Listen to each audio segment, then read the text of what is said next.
Doctors, what are some of your anti-vax parent stories? Story 1. As a medical student, I went to see a young child less than 1 year old in the outpatient clinic before attending. The child was due for vaccines, and I talked to the parents about getting them on that day. The parents said they had reservations about them, so I talked to them about their reservations. We talked about all the things they had read on the internet and walked through each point one by one. One of the benefits of being the medical student is that you have nothing but time. I explained how vaccines are made and how they work. They don't have the mercury preservative that they once did. Some vaccines are live but attenuated, and others are immunogenic sequences bound to a protein, and why we get so many so early. That's when you're most likely to be affected by these diseases. They were concerned about the effects of so many vaccines at once. This is a common concern, but we challenge your system less with a vaccine than you see walking around in the world every day, and about them making the child sick. Not possible with anything but a live vaccine, and that's why those are attenuated. They're such a small dose that a non-immunocompromised individual should have no problem with them, even though you might feel a little sick because we activate your immune system, and that's how you feel when that happens. The whole discussion took probably half an hour, and then they decided to go forward with the vaccines. As it turns out, most people are just scared, and who can blame them? With all the misinformation in the world, it's easy to see how parents get to that point. But they also are human, and when you sit and talk to them like the people that they are, intelligent and able to understand your points, they respond in a positive way. It's one of the moments in medical school that I reflect on frequently, especially when things are tough and I feel like being impatient with people. This is a great story. As a nurse, I see quite a few patients who are misinformed or simply haven't been educated on certain things. Story 2. Pediatric resident here in the U.S., our community clinic accepts everyone, including those kicked out of previous practices for anti-vaccination beliefs, which is a bit frustrating at times. Really, it's a mixed bag for how we can handle these patients. Ostracizing the parents is only going to build further barriers between provider and kid, so that doesn't help.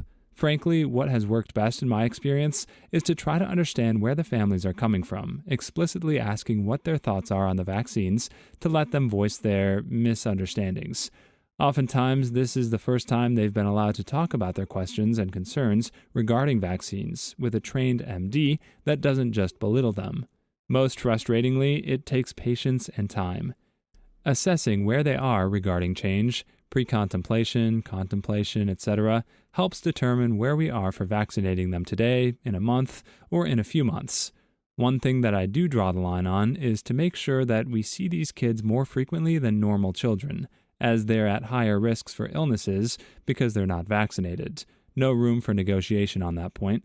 This helps twofold. First, it helps build rapport with the family, but also secondly, if they decide to take a delayed schedule, which is still not ideal, but better than no vaccines, we can eventually catch them up to speed with their vaccinations by frequent return visits.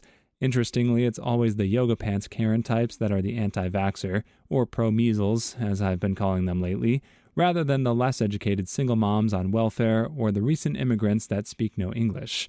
Ultimately, we're the kids' docs and their advocates, and are the most effective when we ally with the families. Or better put, get the families to ally with us, and do have to be stern after a certain point. It's a mix of being stern, but also compromising to work with families to provide their kids as much and the best data-supported care as possible. Story 3. Fourth-year med student reporting in. Had a rotation with a pediatrician where we ended up in the classic encounter with an anti-vaccination parent. This lady was a conspiracy theory magnet. She casually mentioned everything from 9/11 to chemtrails. Of course, she loved the idea of the vaccine conspiracy as well, opting to not protect her 1-year-old to stick it to Big Pharma. I relayed all of this to my attending after my exam. I would see the patient first, gather history, and do my exam to present to my attending physician. He got this sort of lazy smirk on his face that screamed, "Watch this." We go back into the exam room and we cover all of the important bits of a well-child encounter, growth charts, behavioral milestones, nutrition, sleep, and then we get to the vaccines. She lists approximately 15 reasons why vaccines are more dangerous than the disease they protect against, in addition to the various evils of the pharmaceutical industry. My attending listens quietly until she's done with her soapbox, about one eternity later, and then interjects with, Have you considered the possibility that anti-vaccine propaganda could be an attempt by the Russians or the Chinese to weaken the health of the United States population? In a moment of catastrophic cognitive dissonance, I swear I heard a strange popping noise, as if her brain misfired. It actually broke her. The allure of the increasingly ridiculous conspiracy theory was just too strong. She ended up agreeing to a modified vaccine schedule. I was flabbergasted. My attending just grinned at me in response. To this day, I'm not sure the medical ethics of the situation are totally palatable, but god dang, the result was amazing. Story 4. I was a medical student when this happened. My attending pediatrician gave me a heads up about the parent I was about to see and decided it would be best if he came into the room with me. 4-year-old kid came in with a horrible cough and difficulty breathing. It was almost sure as heck pertussis, aka whooping cough. The kid was coughing so bad he vomited on the exam table. He went on to ask about vaccinating her kid, and of course, she replied no, even though her son was dang near coughing up his lung right next to her. I think my attending had seen enough and had enough of her not vaccinating her kids and had the following conversation with the kid's mom. Attending: Mrs. Blank, I have to ask you, do you trust me as your son's doctor? Mom: Of course I do, doctor. Attending: Well, there's 2 problems here that we need to address. 1, you either think you are more knowledgeable than me when it comes to medicine, and if that's the case, I should no longer be your son's doctor, or you don't trust me as a physician, and in that case, I shouldn't be your son's doctor. Mom: Blank stare on face. Attending: Will you please reconsider giving your son a vaccine? Mom: No. My attending obviously treated her kid, but after this whole ordeal was resolved, he fired her and her son as a patient and referred them to another pediatrician. He had enough of her crap. I respected the heck out of him after he pulled this move. Story 5. I had a kid come in that was super sick, 3 years old and in septic shock. He had the flu and another compounded viral infection, or maybe pertussis. Heart rate was close to 200, respiratory rate in the 50s, blood pressure in the 70s. Kid was so freaking dry that we could barely get IVs into him, and I almost had to drill an IO. We dumped a ton of fluids into him, started him on vasopressors, and transferred him to the local children's hospital. I had asked the mom if he was vaccinated, and she said, "No, vaccines have really bad side effects. They'll make you sick." I explained to her that not getting the vaccines had made her kid 10 times sicker than he ever would have been from any mild vaccine reaction. She told me I was a freaking moron, and that I obviously have no clue what I'm talking about, and that's the reason her kid was getting transferred. She also told me that recommending she vaccinate her kids was racist. For anyone not familiar with the jargon, an IO is an intraosseous line. That means the thing goes inside your bone to deliver fluids. Please like and subscribe if you've made it this far. I hope you'll enjoy the rest of this video and have a wonderful day. Story 6. Not a doctor, but a nurse and a vaccine advocate. Once I had a public argument with a friend from long ago.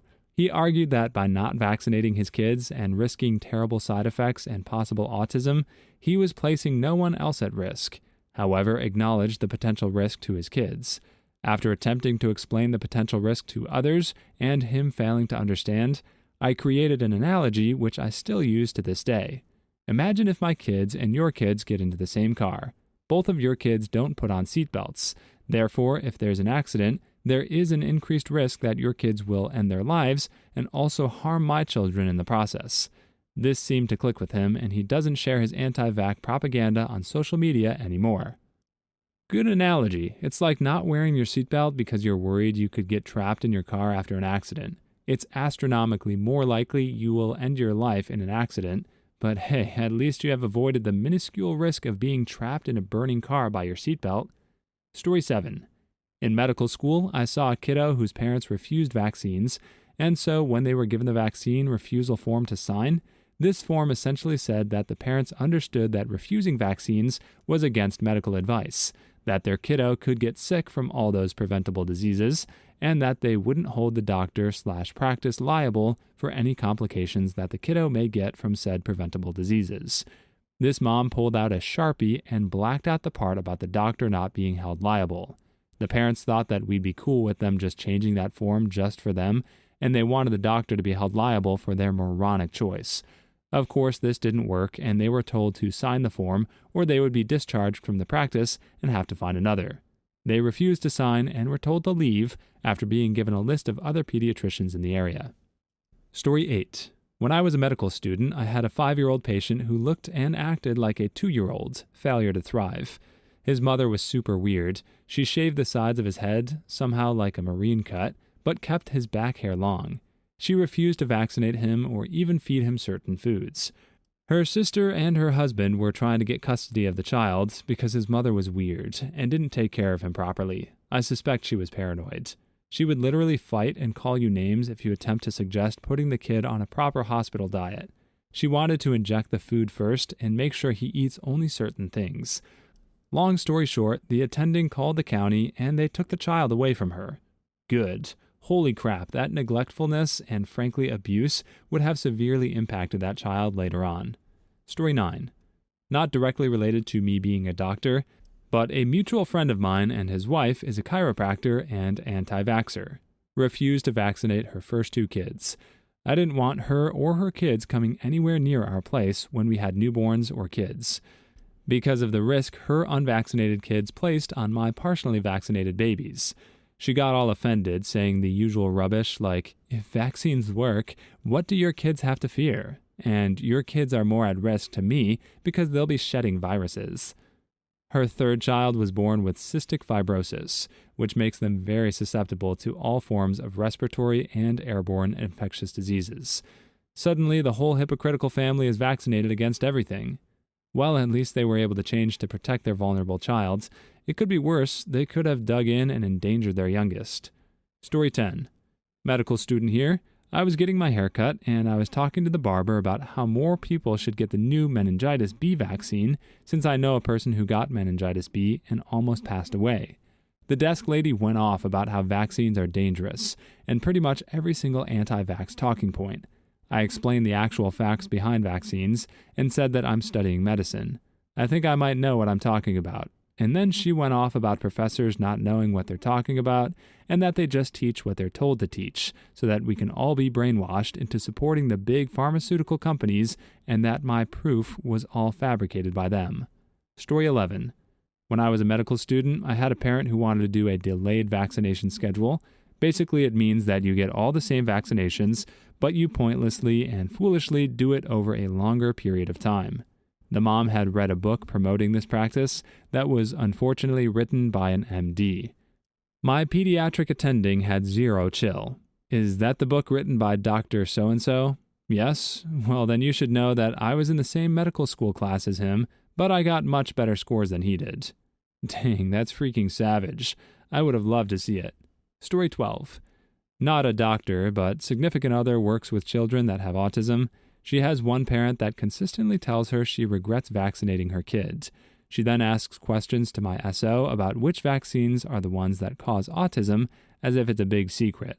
My SO tells her that autism is predetermined before birth, and signs just aren't noticeable until around 2 years of age.